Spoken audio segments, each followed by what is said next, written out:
Hey there. Hey, It's hey, Riffing While Black. how you doing? Pretty good. You got Dr. Helm here. And I'm Dr. Kazike Prince here to riff while black. We're riffing over We're here. riffing. Riffing hard. Every week we riff. Well, we got some hot topics to discuss today. First of which is talking about the number of UTIs, urinary tract infections, that women experience. They're saying 90% of them are caused by men. We're going to get into that. That's kind of related to our topic last week, you nasty bastards. And then, and then we're gonna talk about what you describe it better than me. Oprah and Mel Robbins have been talking about this whole not having no contact.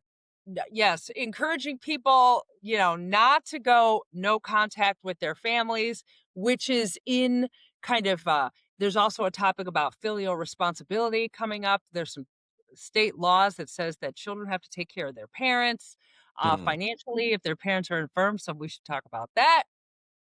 We're definitely gonna talk about that. And then we're gonna talk about boys falling behind in school because of some fears about them, a fear of failing against girls or women. Mhm.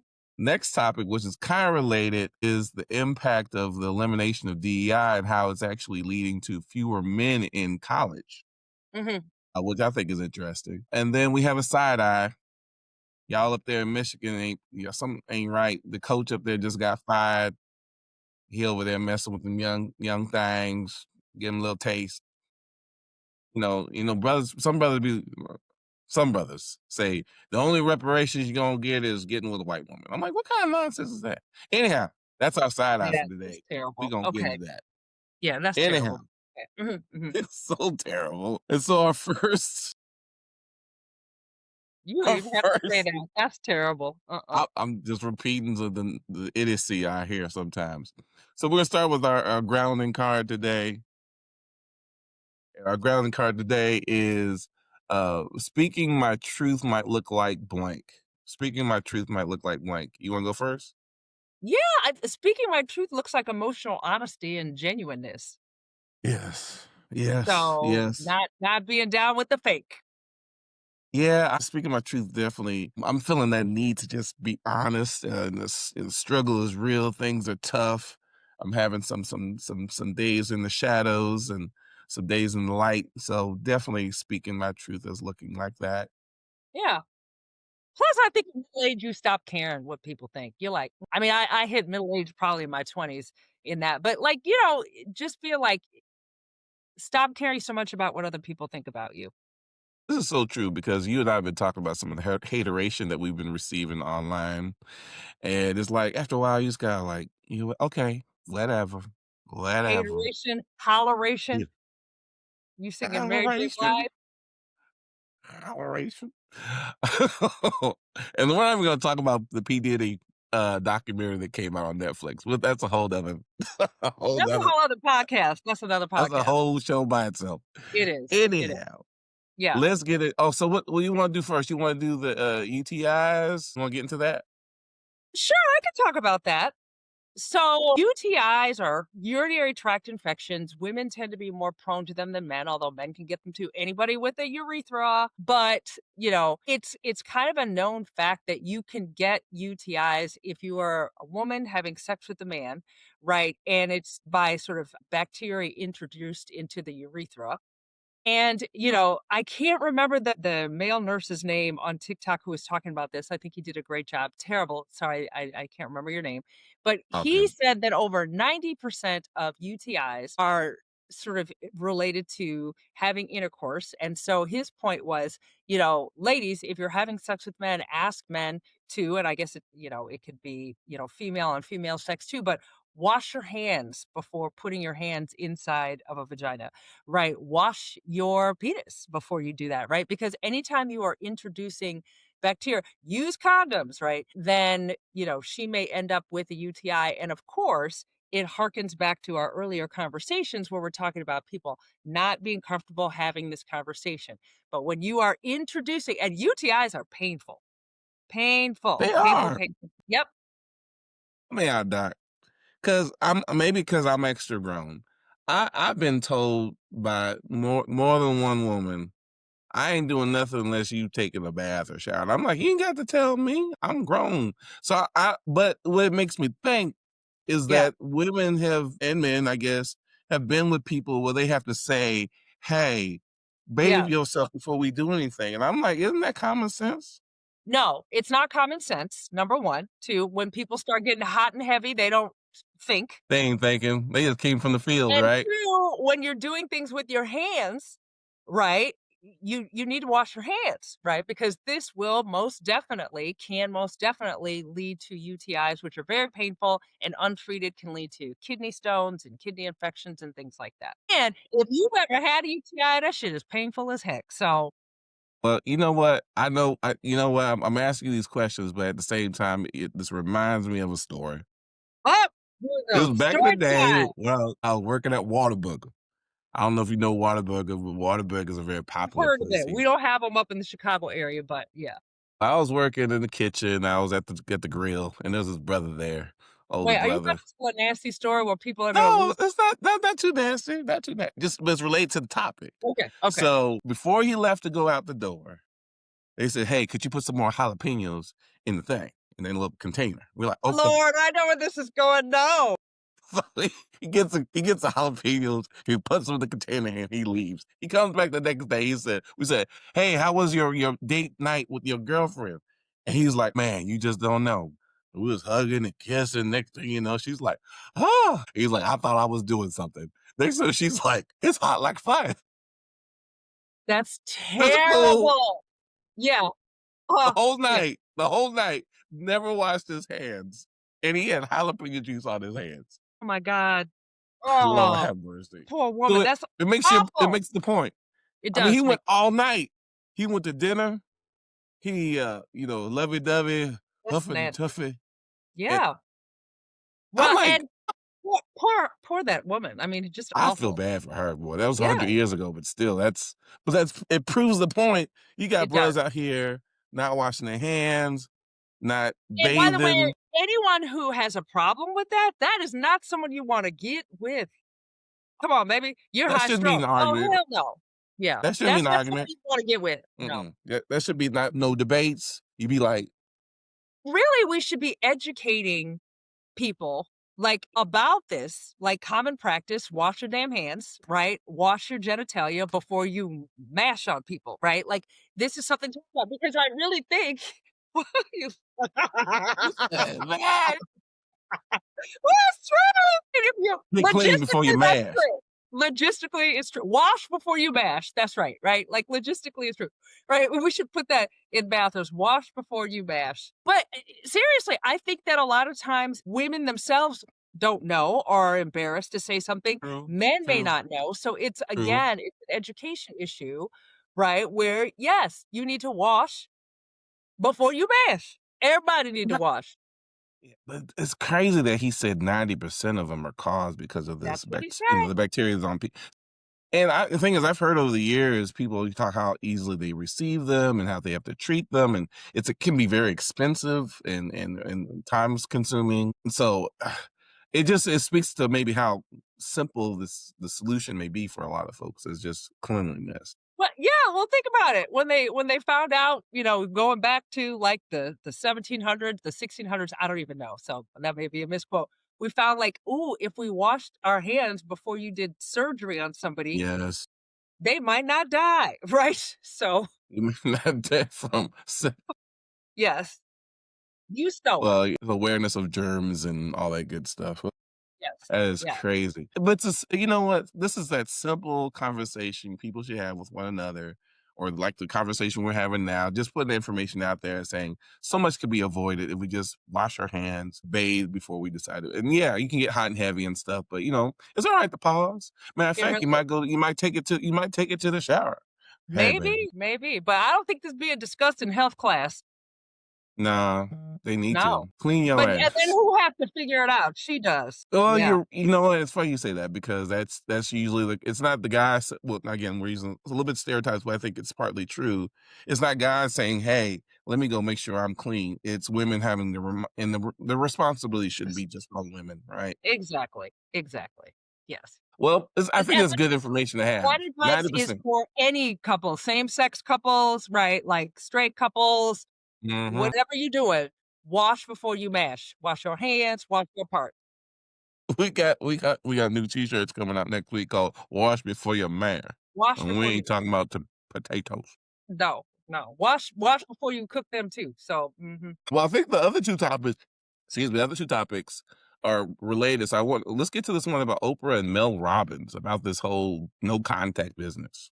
Yes, and so it's been all over social media, right, that Oprah and Mel Robbins, I think Mel Robbins wrote an article about it, about how is it really worth going no contact for, with your families? Like, is it really worth doing that? Consider not doing that. Now, self-disclose, I did not read the article. I've read kind of some analyses of the article, right? So I'm not critiquing the article, but people have had lots of commentary on social media about this idea of filial responsibility, where if you have parents who are infirm or having major financial issues, that there are certain states that have filial responsibility laws that you may be financially responsible for taking care of your parent if they can't care for themselves.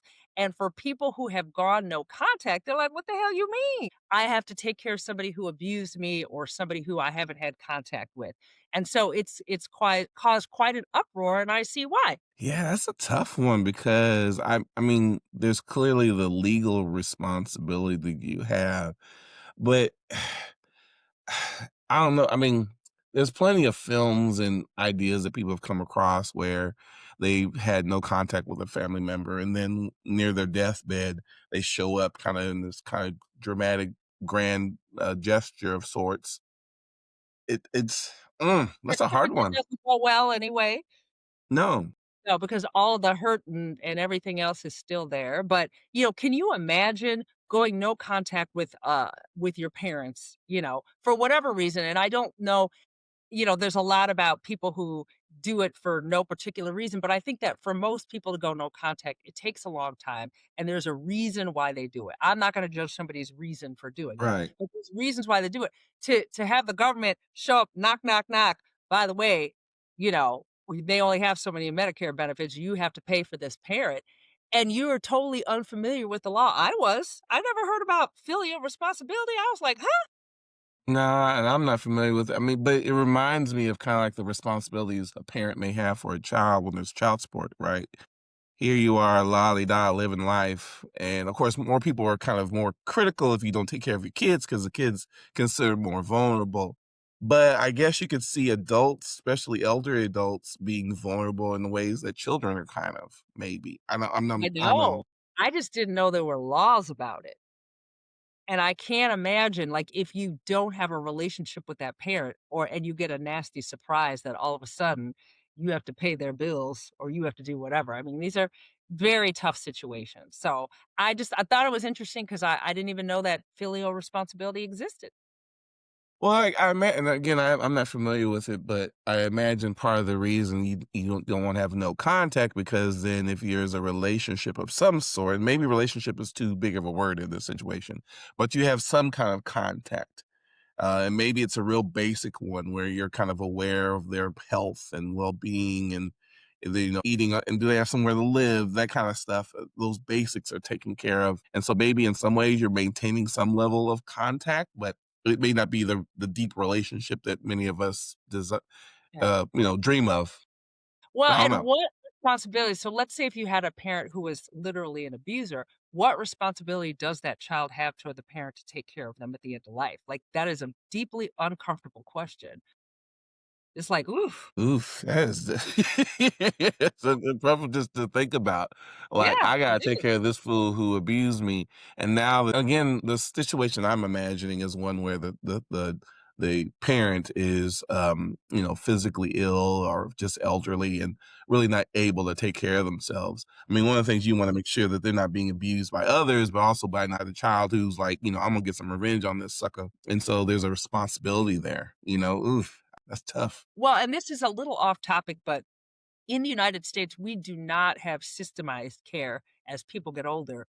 So families struggle. to take care of elderly family members because there's not a whole lot of prescribed help at all. And if you don't have a if you've had issues in the relationship with the parent and you are choosing to take care of them, it really inflames everything. Like clinically, I see it all the time, right? So somebody has to take care of a parent they didn't have a good relationship with, and it's even harder. I think it's hard if you had a good relationship, it's even harder if you don't. Lots of resentment, lots of pain. So, as we come up to the holidays, I hope people keep that in mind that, family life can be rough. It's so I mean, there's our own personal struggles that we have as we're kinda getting through life, and then there's our family members, our friends, and Yeah. associates and stuff, and then, now you're taking care of a because then there's the resentment that may come up for folks. Okay, let's say you're feeling legally obligated to take care of this parent. So now there's resentment that may bubble up. It wasn't that like, "Okay, this parent sacrificed themselves for me, and so now but no, you've neglected me, you abused me, and now the state or whoever is obligating me." You're talking about the real risk of resentment just Oh, kind for of deepening. And but I guess there's some people again, and this may be a very I don't know, fantasy kind of world, but if there's some way you can be like, you know what, I'm going to take care of this because it's the right thing to do. I don't know, maybe that's a tough one. It's a tough one. So, let me ask you this, do you feel like children owe their parents anything? This is another topic that's out there. I mean, I think there's a obligation of sorts, but I think it's based off of the premise that the parent did things to garner that kind of sense of connection, the obligation. Like other relationships in your life, not that they're the same, but they're similar in the sense of I've committed, I've poured into this relationship, I've actually created a savings account of sorts with this person, and so now it's time for me to withdraw. Yeah. And I would hope that because of that sacrifice and, you being a parent, you feel that sense of obligation. I guess the challenge is what happens if you're a kid who doesn't feel any obligation? Or if yeah, and I wonder, do our children owe us anything as we get older? And I'm kinda like, I don't think you do, right? Like, I don't think children owe their parents. In a perfect world, as parents age, children can participate in their care, but we live in a very imperfect world and people are broke and hurting and things like that. But as my 13-year-old is like, "I didn't ask to be born, so that's on you." I didn't ask to be But born. So, do children owe their parents? well, it's probably a very cultural kind of question because I think in Yes. some cultures it's absolutely yes, Yes. regardless of how they behaved, regardless of how because they're a parent and they have a certain position in the community in life, and you're obligated, you must. In Yeah. other cultures, ours being one of them, there isn't that. Yeah. But that's It's why in tricky. some countries homelessness is not a problem Yep. Yeah. because of the It's obligation that we tricky. feel. It's tricky. It's tricky. We'll keep talking about it because Yeah, but we'll I'm have glad lots we're of talking about it. conversations about after the holidays about families that blew up because it happens every year. Therapists know Yeah, this time of year, you real busy, and then, people's deductible is unmet and poof, they disappear. that deductible ain't no joke. It's no joke. It's no joke.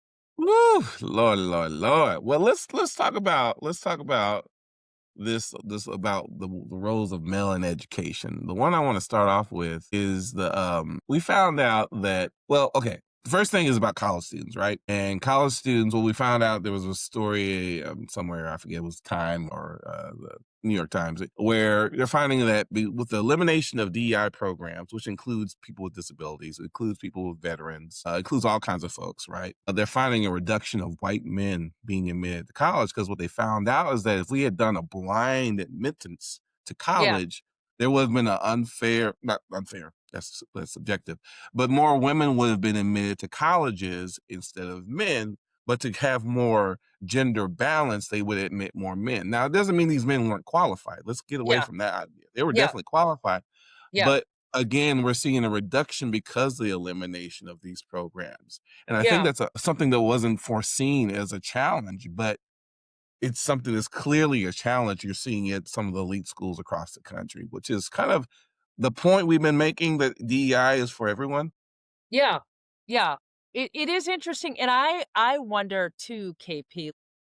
us in higher ed, we always talk about like the demographic cliff, which I think is either here or it's next year. I can't remember, where the birth rate in the United States has a sharp decline. So there are fewer college students even available. So you're seeing universities close, you're seeing a lot of things as a result of many, many factors. But it is an interesting, like, so there are fewer students going to college in the first place because there are just fewer college students, right? And Mhm. now that we've gotten rid of affirmative action and kind of DEI, we're starting to see, right? We're starting to see that it's also impacting men and white men in particular. Well, because I mean, on top of that, we learned this week that those programs that if you the loan forgiveness program, they're getting rid of that, right? Yeah, It's expensive to go to school. And so it makes me just think about the number of people who are wanting to go to school who may not feel like they can, and the lower admittance rates of white men, particularly, but people in general to get into these schools because of all the things we've been talking about. Just it's fascinating. it is.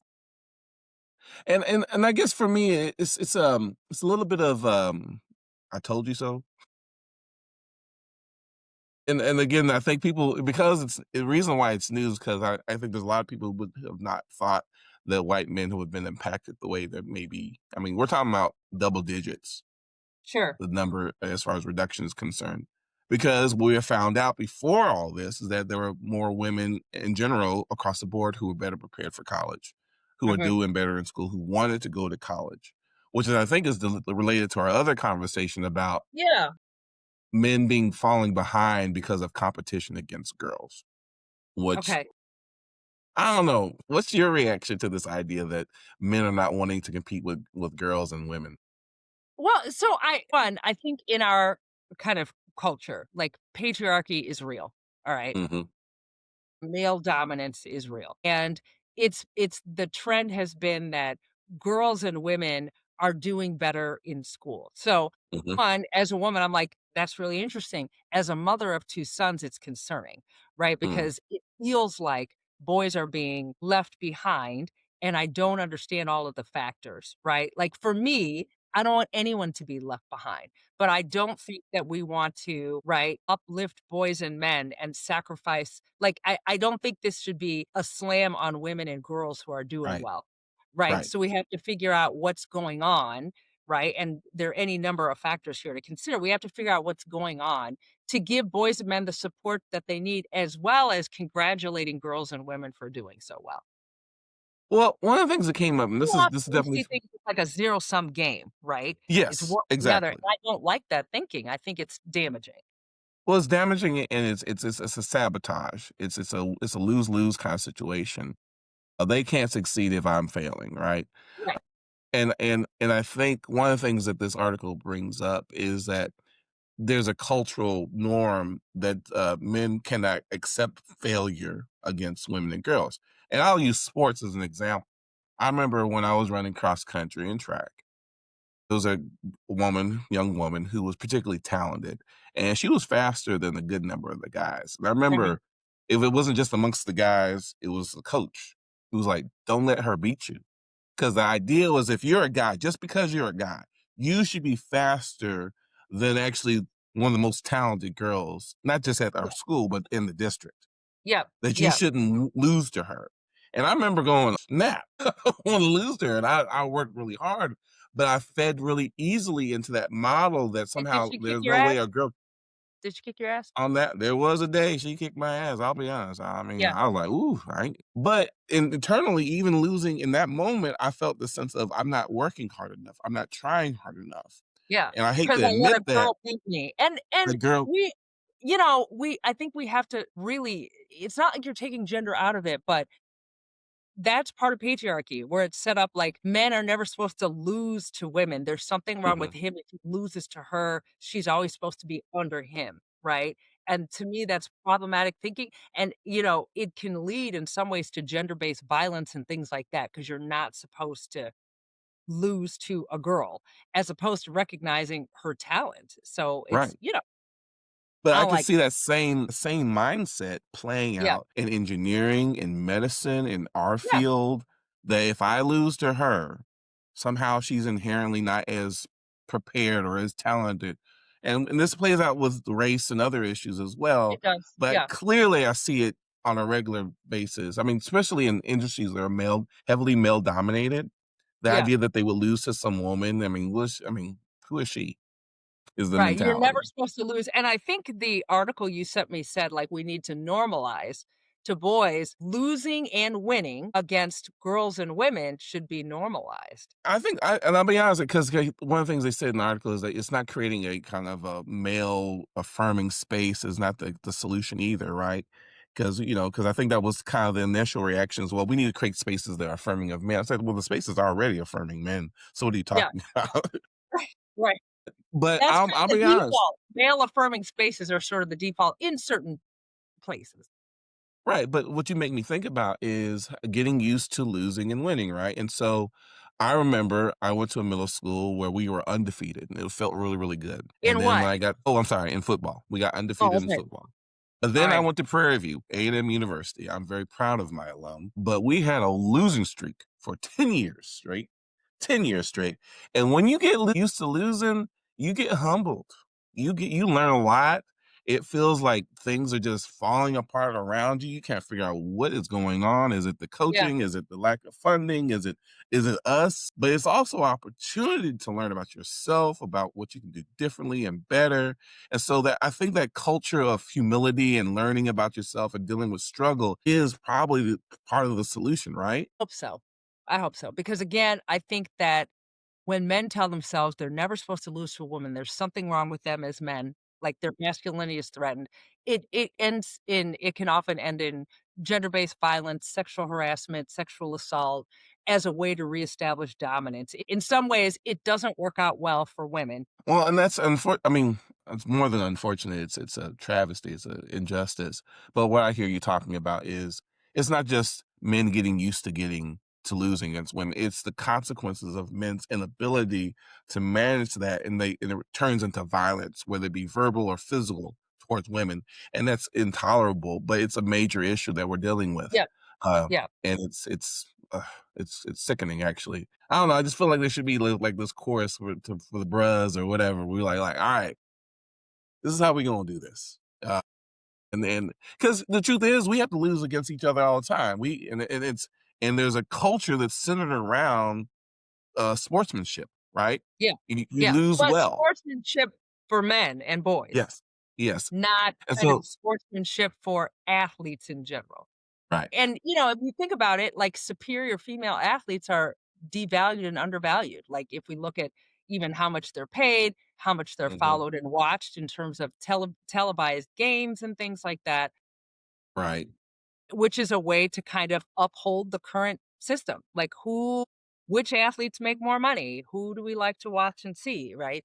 So Well, even the conversation around trans women in sports, that's becomes another way of the system policing women's bodies, determining Mhm, who's a woman, who's not a woman. mhm. Because whenever there's a accusation that someone may not be a biological woman, then now you have the system coming in to check and literally give them physicals to figure out who's a woman, who's not. And so it just adds another layer of nonsense to the whole conversation. Yeah, I don't know. I'm feeling a little, a little upset now that I'm talking about this. you're fired up. Well, I mean, I have a daughter, I have a son, and I want them to, I mean, one, I want them to get along with one another, but maybe their partnerships in life, who they work with. I want them to be able to know how to win, but also know how to lose well. Because losing is not the failure. The failure is not knowing how to lose in a way that's respectful of yourself and the people around you. But I think that that is an evolved response, and it's a response that you people hopefully grow into, but it's not the typical response. No, well, because there's no tolerance for losing. I'll use Michael Jordan as a good example. I mean, he hated losing. He was a very, very competitive person, and he was abusive. He was abusive to his teammates. Mhm, He took advantage of the people around him. I mean, he was just known for being super, super competitive, and there was no room for losing. And mm. that's really, I don't know if you watched the documentary he had, but there was so much feedback from former players. There's still commentary to this day about his level of competition. I mean, okay, great. He won. He has 6 rings. I mean, he's the GOAT. That's all great. And you know what? There's benefits for winning. but there's a lot of negativity that comes from Mm. that winning as well. Mhm. Mhm. Lord, ugh. Do we need a card? I think we need a card. Yes, we do need a card because we're about to hit the side eye in a second. Yeah. This is our engagement card. A time when someone helped me feel included was blank. A time someone made me feel included was blank.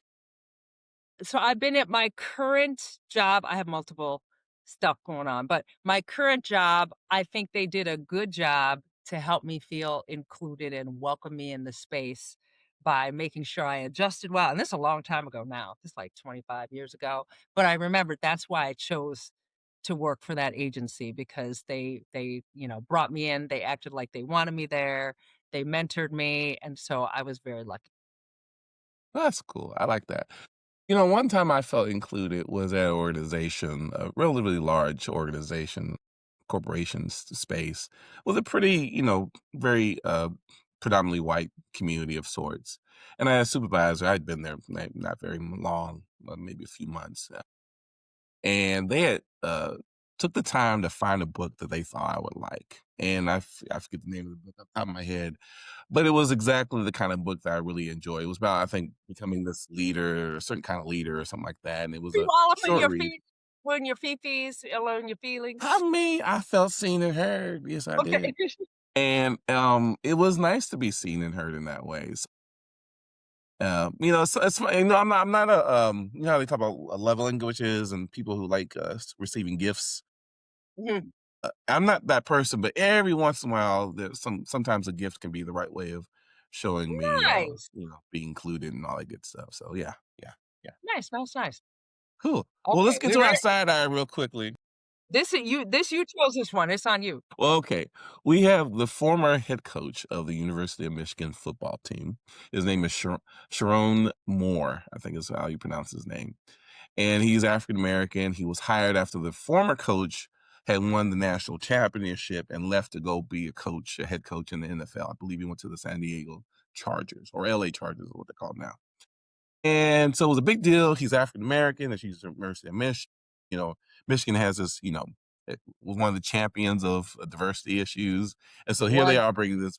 And I've heard this from women. They're like, he's a good looking man. I'm like, okay. So 2 years go by, or maybe more, and he's a winning record, but it's not the championship. But he's doing all right. Well, then earlier this week, it comes out that he gets fired like immediately. Like, Mhm. and of course, my initial reaction is, "What'd you do?" I mean, you can't because they can't just fire you like that, right? What'd you do? What'd you So do? what Because do they you can't. I mean, they do? just. I mean, it's kind of like when the coach at Louisiana State University he got fired, but everyone knew that was happening because he had a losing season. It's not losing, but he wasn't doing as well as they expected. So that made sense. This one was out of nowhere. Find out he been boning the executive assistant, who's a young white girl. And then on top of that, he's married to this white woman, which is maybe not that important. But the point is, then the man, when he gets caught out there for what happened, he goes home, threatens his wife with I don't know if threatened her or himself, but then went to the woman who he been sleeping with and threatened her or threatened himself again.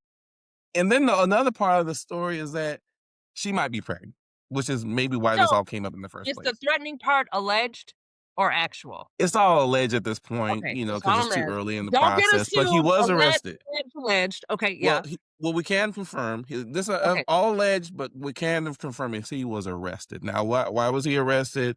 Was it just not to harm himself, harm other people? I don't know, but he was arrested because of some concerns of his behavior. And again, this all came out in the last 2 days, and I'm just the side eye was strong from jump. Let me see it. Let me see the side eye. It was from jump because I'll be honest. It's kind of like when you find out there's a mass shooting somewhere, and I'll be honest, I'm one of those brothers. I hope it's not brother. I hope it's not a black person. And so I already knew he was black, but then my Look, next thought was and my reaction is, "Oh my god, those poor people." But let's just keep moving, shall we? yes, but then the next thought was, did he sleep with a white woman? Is this all about him sleep with someone? And was it a student? My understanding is no, it was an executive, but she's significantly younger than him.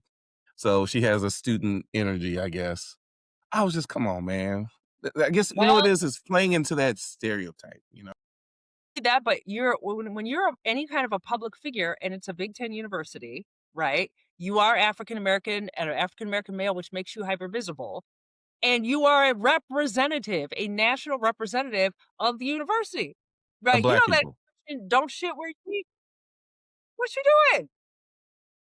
I Like, mean, don't shit where you eat. What are you doing? So, good luck getting another coaching job. well, he'll get another coaching job. This is the thing, because we've had this story happen.